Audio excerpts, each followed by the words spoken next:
the piece that we're going to be working on, this Lonely Dandelion taken at night, we're going to be using a piece of paper taped down. That's a 7x10 sheet of mixed media paper, as well as a 2H and a 4H light pencil for lighter areas.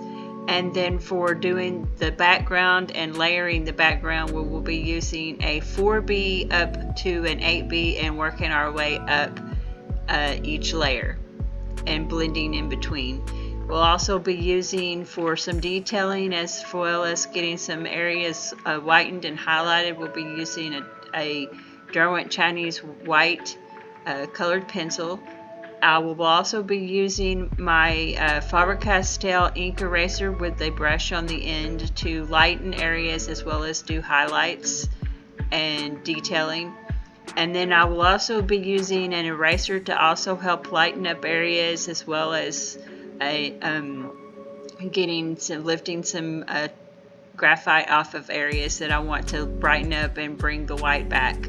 I'm also going to be putting down some Winsor & Newton masking fluid over areas that I want to try to retain as much white of paper as possible, as well as we're going to be using a little bit of acrylic paint for putting in detailing and highlights. And let's get started. With my 2H, I will be drawing in some of the seed and the pod and the seedlings to kind of define those.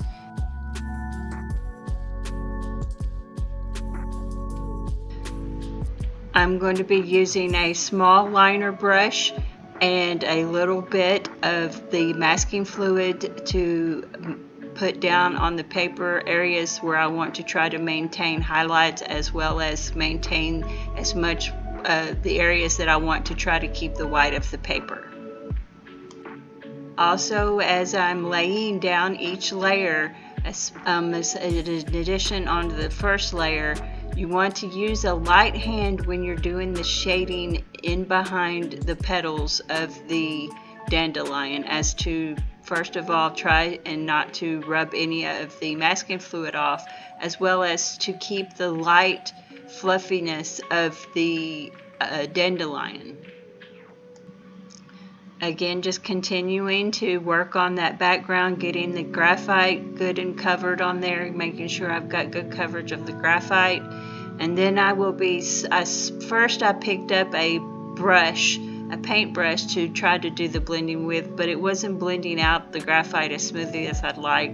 So I then switched to my number 5 blending stump and used it to begin blending in ovals, going in ovals on the paper, blending it out. As I did with the pencil and switching directions, I also did that with the blending stump as well, to make sure that the graphite was covering all of the paper.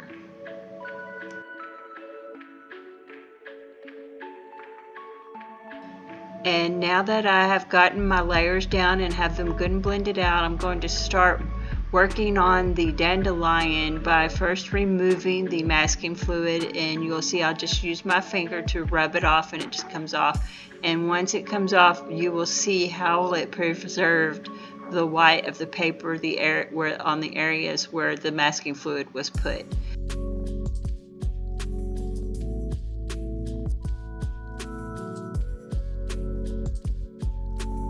And now I am switching to that 2H and that 4H pencil to go in and begin to define that seedling and the seeds, as well as putting in some areas, shadow areas and outlines to kind of define some of the seedling stems.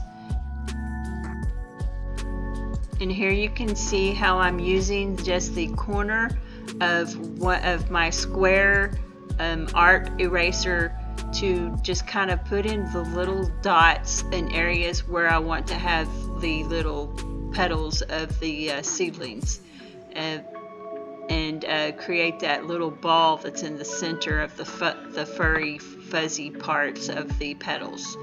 And then I will switch to using the side or the edge of the eraser to put in some, to brighten up the white and to bring the white out of the paper for the stems, to kind of give it that glowy effect, and to also add highlights.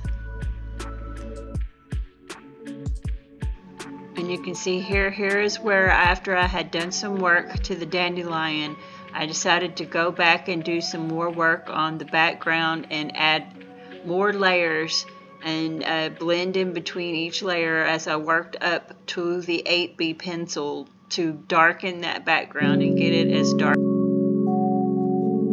Again, switching back and forth between that square eraser and the Faber-Castell ink eraser to lighten areas up and add some detailing and some highlights in areas. To put in some of the little dots for the seedlings, for the little balls of the seedlings. And then once I have added some balls, I decided to add some stems, and I tried a little test, and I actually, at first I didn't really like it that much, but then after I continued to use it and work on it and then continued to layer this, it turned out really good using the side of the toothpick to kind of by just dipping it into the paint and then just laying it onto the piece to create some stems. Okay, and then I just kind of use that paint and that liner brush to go in and add the little fuzzies around the edge, as well as some fuzzy in the background of the dandelion and some highlights. And then I just kind of added some little touches here and there, and then went in and put in my signature. Again, lightening some areas up with that eraser. And again, I hope you enjoyed following along with me on this piece. I hope to see you in the next piece. Be sure and like and subscribe if you haven't already.